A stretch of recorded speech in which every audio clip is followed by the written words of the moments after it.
काशी नगर गांव में सभी लोग एक दिन उत्सुकता से सरपंच जी के घर जा रहे थे। अरे ओ बलुआ, इतनी हड़बड़ाहट में कहाँ चल दिए और ये सब कहाँ जा रहे हैं? अरे भाई, तूने सुना नहीं? हमारे गांव में सरपंच साहब के यहाँ पर टीबी आया है, टीबी। अरे कौनो विधायक है का जो सब दौड़े दौड़े वहाँ जा रहे हैं? और इस शहर वाले भी ना जाने का नाम रख लेते हैं। टीबी ये कौनो नाम हुआ का? अरे पिताजी, टीवी कौनो विधायक नहीं है, वह तो एक डब्बा है, डब्बा। उसमें मनोरंजन के लिए बहुत कुछ आता है। अरे ओ सुमन, तूने सुना सरपंच साहब के यहाँ नया टीवी आया है? क्या टीवी? हाँ, हम सब तो जा रहे हैं देखने। अरे रुको, मैं भी आती हूँ। सब लोग गांव में टीवी देखने के लिए सरपंच साहब के घर में इकट्ठा हो जाते हैं। सरपंच की माँ विमला सिलबट्टे में मसाले पीस रही थी। इतने सारे लोगों को इकट्ठा देखकर बोली, अरे ओ निर्मला, सुमन और तुम सभी गांव वाले यहाँ पे क्यों आए हो? अरे माँ जी, हमने सुना है आपके यहाँ नया टीवी आया है, बस उसे ही देखने के लिए हम यहाँ आए हैं। अच्छा, तो सारा का सारा काम धंधा छोड़ के तुम ये मुए टीवी को देखने आए हो? तुम सब यहाँ बैठोगे तो घर का काम धंधा कौन करेगा? तुम्हारे बाप दादाओं ने मायके से काम करने के लिए कोई नौकर भेजा है क्या, जो यहाँ बैठ के टीवी देखने आ गए? अरे अम्मा, काहे को चिक चिक कर रही हो? देखने तो बैठ के सबको। वैसे भी इसी बहाने सारा गांव इकट्ठा तो हुआ।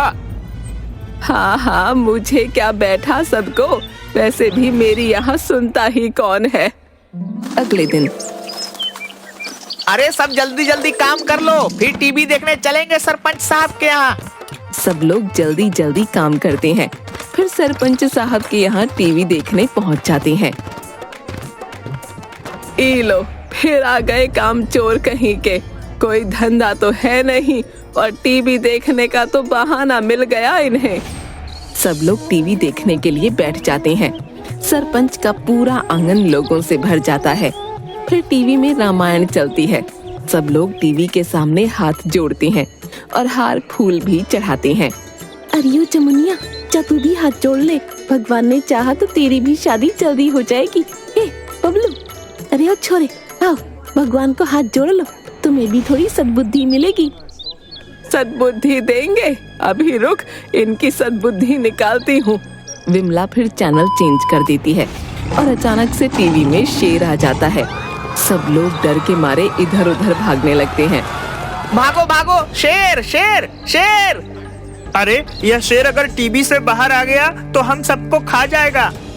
अरे अम्मा, अब क्या करोगी? हम सब तो यहाँ से भाग जाएंगे, पर तू क्या करेगी? और ये शेर सबसे पहले तुझे खाएगा। चुप बुड़बक कहीं की। अरे रुको, बैठो सब यहीं। ये टीवी के बाहर नहीं आ सकता, ये तो इसके अंदर रहेगा। फिर सब शांत होकर बैठ जाते हैं। थोड़ी देर बाद, अरे ओ विमला दादी, तुम इस टीवी में क्या कर रही हो? सब लोग जोर से हंसने लगते हैं। चुप कर कल मुए। कुछ दिन तक सब ऐसे ही हंसी मजाक करते हुए रोज टीवी देखने के लिए आते रहे। एक दिन रोज की तरह सब लोग रामायण देखने के लिए आते हैं। टीवी पर रामायण चल रही थी और अचानक से हवा के कारण टीवी का सिग्नल चला गया। अरे अब मुए टीवी को क्या हो गया? अरे अम्मा, इसमें तो मच्छर दौड़ रहे हैं। अरे देखो, इतने सारे मच्छर एक साथ। सब बच्चे हंसने लगते हैं। अरे नहीं काका, ये मच्छर नहीं है, टीवी का सिग्नल चला गया है। रुको, मैं जाकर एंटीना ठीक करके आता हूँ। आप सब बताना सिग्नल आया कि नहीं। फिर बबलू सिग्नल ठीक करने के लिए छत पर चढ़ता है। अरे काका, आया? अरे नहीं आया। अब आ गया। अरे फिर से गया। अरे बबलू, जल्दी कर, नहीं तो माता सीता का स्वयंवर निकल जाएगा। अब आया? नहीं आया। अरे आ गया। फिर सब लोग रामायण का मजा लेने लगते हैं। एक दिन विमला घर का दरवाजा बंद कर देती है और घर के बाहर लाठी लेकर खड़ी हो जाती है। अरे अम्मा, दरवाजा काहे बंद कर लिए? खोलो, हमें टीवी देखना है। कोई टीवी नहीं देखेगा। जाओ सब अपने अपने घर काम करो। सब काम धंधा छोड़ के यहाँ इस मुए टीवी को देखने आ जाते हैं। भागो यहाँ से, जाओ। सब गांव वाले बहुत उदास हो जाते हैं। अरे अम्मा, खोल देना दरवाजा, देख लेने दे सबको टीवी। देख शंभू, तू सरपंच बाद में और मेरा बेटा पहले है। मैं इन सब काम चोरों को अपने घर में नहीं घुसने दूंगी। उनका तो रोज का हो गया है, मानो टीवी नहीं भगवान उतर आए जमीन पे। जाओ जाओ सब यहाँ से जाओ। सब लोग उदास होकर वहाँ बैठ जाते हैं। अरे अम्मा, देख लेने दो ना। और वैसे भी तुम्हारा क्या बिगाड़ा है हमने? लगता है आज तो ये दादी हमें टीवी देखने ही नहीं देगी। अब क्या करें? फिर बबलू को एक तरकीब सूझती है। वो अपने सभी दोस्तों के कानों में कुछ कहता है। सब बच्चे मिलकर विमला जिस कुर्सी पर बैठी थी उस कुर्सी को उठा लेते हैं। दादी, अब भी नहीं खोलोगी दरवाजा? बताओ, नहीं तो नीचे फेंक देंगे। अरे नीचे उतारो, नास पीटो, छोड़ो मुझे। पहले बोलो, दरवाजा खोलोगी कि नहीं? अरे नीचे तो उतारो मुझे, खोलती हूँ दरवाजा। फिर विमला दरवाजा खोल देती है और सब लोग फिर से टीवी का मजा लेने लगते हैं। एक दिन सभी लोग रोज की तरह टीवी के लिए इकट्ठा होते हैं। सब आश्चर्यचकित हो जाते हैं। टीवी कहाँ गई? अरे अम्मा, कहाँ छुपा दिया टीवी को? हाँ, कहाँ छुपा दिया उस टीवी को? मुझे क्या पता, मैं जब उठी तब देखा कि यहाँ टीवी ही नहीं है। सच्ची सच्ची बता दो दादी, तुमने टीवी को कहाँ छुपाया? अरे निकम्मो, मैं सच कह रही हूँ, मैंने टीवी को हाथ भी नहीं लगाया। अरे तो फिर टीवी कहाँ गया? सरपंच साहब, आप ही समझाओ अम्मा को। देखो कैसे झूठ बोल रही हैं। अरे नहीं नहीं भाइयों, इस बार अम्मा सही कह रही है। हम सब जब सुबह उठे तभी से टीवी नहीं था। इसका क्या मतलब कि टीवी चोरी हो गया? टीवी चोरी हो गया? अरे चोरी ही करनी थी तो अम्मा का सोना चांदी चोरी कर लेते। हमारा टीवी काहे चोरी किया? टीवी चोरी हो गया। जिस किसी ने भी टीवी को चोरी किया, मुझे बस एक बार मिल जाए, उसे छोड़ूंगी नहीं। टीवी चोरी होने के बाद पूरे गांव में मानो मातम सा छा जाता है। पूरे गांव में सन्नाटा छा जाता है और टीवी चोरी होने की वजह से सब लोग बहुत परेशान थे। अरे सुमन, ऐसा लगता है मानो टीवी नहीं कोई इंसान चोरी हो गया हो। हमारे हंसते खेलते गांव को जाने किसकी नजर लग गई। अरे हाँ बहन, अब तो कुछ अच्छा ही नहीं लगता और काम करने का भी जी नहीं करता। पता नहीं हमारा टीवी किसने चोरी किया होगा। अरे मुझे तो उस अम्मा पर ही शक है, बुढ़िया ने छुपा दिया होगा टीवी कहीं पे। उस दिन भी कैसे दरवाजे में ताला लगा दिया था, बुढ़िया कहीं की। अब तो बहुत खुश होगी वो।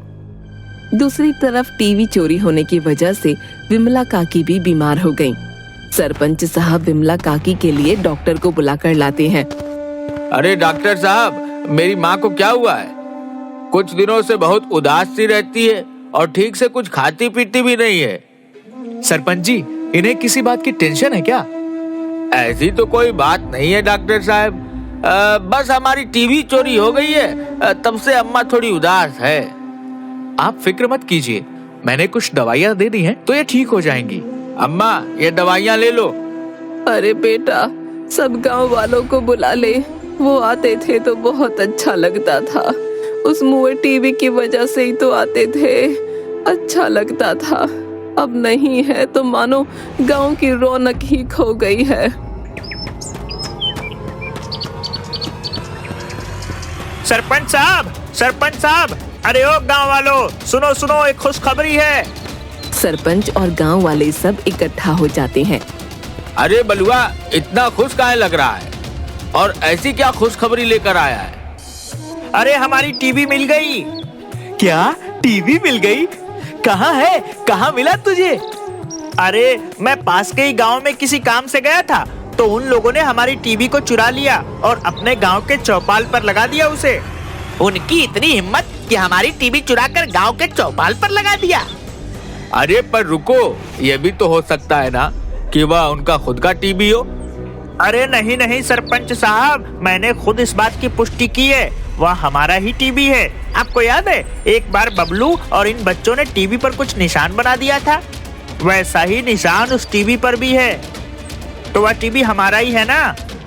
पास के गांव वालों ने हमारा टीवी चोरी कर लिया। उनकी इतनी हिम्मत कि सरेआम हमारी टीवी को चोरी करके चौपाल पर लगा दिया। चलो भाइयों, हम सब चलकर उनसे अपना टीवी लेकर आते हैं।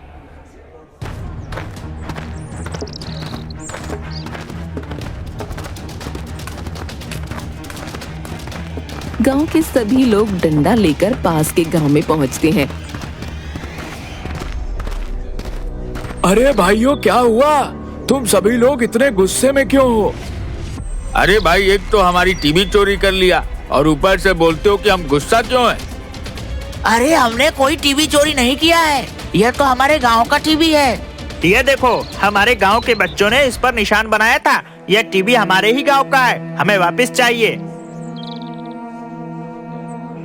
अरे नहीं नहीं भाइयों, ये टीवी हमारे गांव का है। आपको कोई गलत फहमी हुई है। इससे सरपंच साहब खुद लेकर आए थे, तो भला सरपंच साहब भला चोरी क्यों करेंगे? वह सब हमें नहीं पता, पर यह हमारे ही गांव का टीवी है। और सरपंच साहब बताओ, कहां से लेकर आए आप इस टीवी को? हाँ हाँ, दिखाओ हमें इसके बिल और दुकान का पता। हमारे सरपंच साहब तो सब लेकर आए थे। सुरेश, दिखाओ हमें इस टीवी का सबूत। कहाँ से लाए इसे तुम? अरे भाई, ये क्या बात हुई? और भला मैं क्यों तुम्हारे गांव का टीवी चोरी करने आऊंगा? हाँ हाँ, सरपंच साहब के यहाँ कोई पैसों की कमी है क्या? जाओ यहाँ से, तुम्हें कोई गलतफहमी हुई होगी। जाओ, भागो यहाँ से।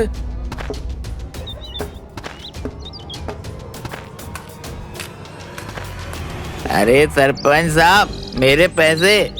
कितने दिनों से तुम्हारे यहाँ भटक रहा हूँ। अरे भाई, पर मुझे यह तो बताओ कि तुम्हें पैसे किस बात की चाहिए? रोज रोज आ जाते हो मुंह उठाकर पैसे मांगने। अरे याद करो, तुमने मुझे ये टीवी चुराने के लिए कहा था और कहा था कि अगर मैं ये टीवी चुरा लूंगा तो तुम मुझे 1 हफ्ते की शराब के पैसे दोगे, पर अभी तक तो 1 रुपया भी नहीं दिया। देखा, अब सच सबके सामने आ गया ना। अरे भाई, पर मैंने कब कहा था तुम्हें टीवी चुराने को? देते हो कि ये टीवी फोड़ दूं? और फिर बेवड़ा अपनी लाठी से टीवी पर वार करने ही वाला था कि तभी काशी नगर के लोग और पास के गांव के लोग उस बेवड़े के हाथ से लाठी छुड़ाते हैं। अरे भाई, यह टीवी हमारा है और ये सरपंच झूठ बोल रहा है। अगर यह बेवड़ा नहीं आता तो तुम में से कोई भी हमारी बात कभी नहीं मानता। भाइयों, मारो इसे। और सब सरपंच को मारने के लिए अपनी अपनी लाठी उठा लेते हैं। तभी पास के गांव के सरपंच की पत्नी आ जाती है। अरे अरे भाइयों, रुको रुको, मेरे पति को मत मारो। अरे भाभी जी, हटो सामने से। तुम्हारे पति ने काम ही ऐसा किया है, ऐसे कैसे छोड़ दे इन्हें? इसने हमारे गांव की रौनक छीन ली। इसी की वजह से हमारी बूढ़ी अम्मा बीमार हैं और तुम कहती हो इसे छोड़ दें? अरे भाइयों, मैं तुम्हारे सामने हाथ जोड़ती हूँ, मैं इनकी तरफ से माफी मांगती हूँ। वो बात कुछ ऐसी है कि इन्हें भूलने की बीमारी है, इन्हें याद ही नहीं रहता कि ये क्या कर रहे हैं। अरे ओ देवी जी, कौन सा पति? किसका पति? कौन हो तुम? और मेरी तरफदारी क्यों कर रही हो? और वैसे भी मैंने किसी का टीवी नहीं चुराया है। हटो यहाँ से। हे भगवान, तुम चलो घर, तुम्हें बताती हूँ मैं। अब तो आप सबको यकीन हो गया ना। सब लोग जोर जोर से हंसने लगते हैं।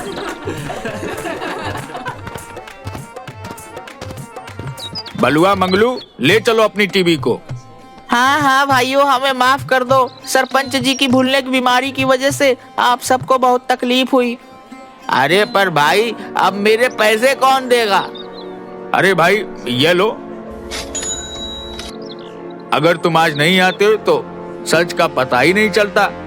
फिर काशी नगर वाले अपना टीवी वापस लेकर आ जाते हैं और गांव ले जाकर टीवी की पूजा करके फिर से टीवी को उसकी जगह पर रख देते हैं।